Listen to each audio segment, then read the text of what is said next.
Yes, കൊല്ലത്തു നിന്നുള്ള വിശദാംശങ്ങളാണ് Lijo Rollins നൽകിയത്. എല്ലായിടത്തും മോശമല്ലാത്ത പോളിംഗ് ശതമാനം ഇപ്പോൾ ഉണ്ട്. എറണാകുളം ജില്ലയിൽ വോട്ട് ചെയ്യാൻ രാവിലെ വലിയ തിരക്കാണ് അനുഭവപ്പെട്ടത്. പല ബൂത്തുകളിലും വലിയ ക്യൂ അനുഭവപ്പെടുന്നുണ്ട്. രണ്ടിടത്ത് വോട്ടിംഗ് തടസ്സപ്പെടുകയും ചെയ്തു. സ്ഥാനാർത്ഥി മരിച്ചതിനെ തുടർന്ന് പാമ്പാക്കുട ഗ്രാമപഞ്ചായത്തിലെ തെരഞ്ഞെടുപ്പ് മാറ്റിവെച്ചിട്ടുമുണ്ട്. നിതിൻ സേവ്യർ ഇതിന്റെ വിശദാംശങ്ങൾ നൽകും.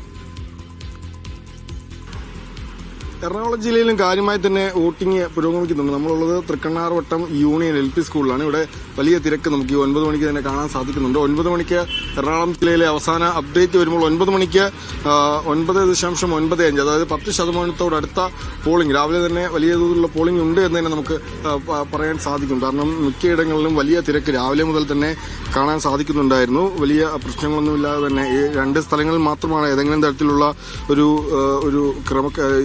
ഏതെങ്കിലും തരത്തിലുള്ള ഒരു യന്ത്ര തകരാറോ അല്ലെങ്കിൽ വോട്ടിംഗ് തടസ്സപ്പെടുന്നൊരു സാഹചര്യം വന്നത് 2 സ്ഥലങ്ങളിൽ മാത്രമാണ്. ആലുവ ചൂർണിക്കര പഞ്ചായത്തിലെ മര്യാപുരം പള്ളിയിൽ 19ാം ബൂത്തിലെ വോട്ടിംഗ് യന്ത്രമാണ് തകരാറിലായിട്ടുള്ളത്. വോട്ടെടുപ്പ് അവിടെ തൽക്കാലം നിർത്തിവെച്ചിട്ടുണ്ടായിരുന്നു. ഒപ്പം തന്നെ മൂവാറ്റുപുര ഇലാഹിയ സ്കൂളിലെ 3ാം നമ്പർ ബൂത്തിലും ഇത്തരത്തിൽ വോട്ടിംഗ് തടസ്സപ്പെട്ടിരുന്നു യന്ത്ര തകരാർ വന്നതിനെ തുടർന്ന്. പിന്നീട് അരമണിക്കൂറിന് ശേഷം അത് പരിഹരിച്ച് അവിടെ വോട്ടിംഗ് പുനരാരംഭിക്കുകയും ചെയ്തിട്ടുണ്ട്. ഏതായാലും വലിയ തോതിലുള്ള കനത്ത പോളിംഗ് തന്നെ രാവിലെ തന്നെ എറണാകുളം ജില്ലയിൽ പല ഭാഗങ്ങളിലും കാണാൻ സാധിക്കും. എറണാകുളം ജില്ലയിൽ ഒരു സ്ഥലത്ത് വോട്ടിംഗ് തൽക്കാലം നിർത്തിവെച്ചിട്ടുമുണ്ട്. അത് സ്ഥാനാർത്ഥി മരിച്ചതിനെ തുടർന്നാണ്. എറണാകുളം പിറവം പാമ്പാക്കുട ഗ്രാമപഞ്ചായത്തിലാണ് സ്ഥാനാർത്ഥി. കോൺഗ്രസിന്റെ UDF സ്ഥാനാർത്ഥി CS ബാബുവാണ് ഹൃദയാഘാതത്തെ തുടർന്ന് മരിച്ചത്. തുടർന്ന് അവിടുത്തെ പോളിംഗ് മാറ്റിവെച്ചിട്ടുണ്ട്. അതിൽ രാവിലെ വലിയ തോതിലുള്ള ഒരു പോളിംഗ്. രാവിലെ വോട്ട് ചെയ്യാൻ വേണ്ടി നേരത്തെ വന്നതാണല്ലേ? വലിയ തിരക്കുണ്ടോ? തിരക്കുണ്ട്, അത്യാവശ്യം. ജോലിക്കൊക്കെ പോകാൻ വേണ്ടി നേരത്തെ വന്നതാണ്? അല്ലല്ല, വെയിലാവണതിന് മുമ്പ് വേഗം ചെയ്തിട്ട് പോകാൻ. പക്ഷെ രാവിലെ വന്നപ്പോഴും വലിയ തിരക്കുണ്ട്. ഉണ്ട്.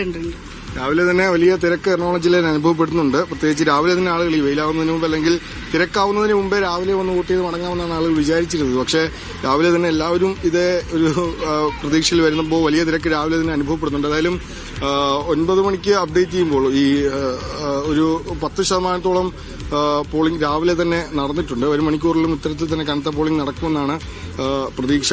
രാവിലെ തന്നെ നേതാക്കന്മാരും മന്ത്രിമാരും പ്രതിപക്ഷ നേതാവ് അടക്കമുള്ളവരൊക്കെ തന്നെ എറണാകുളം ജില്ലയിലെ വിവിധ സ്ഥലങ്ങളിൽ അവരവരുടെ ബൂത്തുകളിലെത്തി വോട്ട് രേഖപ്പെടുത്തിയിരുന്നതിലും വൈകിട്ട് വലിയ പ്രതീക്ഷയിലാണ് മുന്നണികളൊക്കെ ഉള്ളത്. UDF ഇവിടെ ജില്ലാ പഞ്ചായത്ത് ഭരണം നിലനിർത്താമെന്നും കൊച്ചിൻ കോർപ്പറേഷനിലെ ഭരണം പിടിച്ചെടുക്കാമെന്നുള്ള പ്രതീക്ഷയിലാണ് UDF ഉള്ളത്. അതേസമയം കൊച്ചിൻ കോർപ്പറേഷനിലെ ഭരണം നിലനിർത്താമെന്നും ജില്ലാ പഞ്ചായത്ത് പിടിച്ചെടുക്കാമെന്നുമാണ് LDF പ്രതീക്ഷയുള്ളത്. അങ്ങനെ വലിയ പ്രതീക്ഷയിലാണ് മുന്നണികളൊക്കെ ഉള്ളത്. ഏതായാലും വലിയ പോളിംഗ് രാവിലെ തന്നെ എറണാകുളം ജില്ലയിൽ അനുഭവപ്പെടുന്നുണ്ട്. സഞ്ജു പൊറ്റുമലിനൊപ്പം നിതിൻ സേവ്യർ, മീഡിയ 1, കൊച്ചി.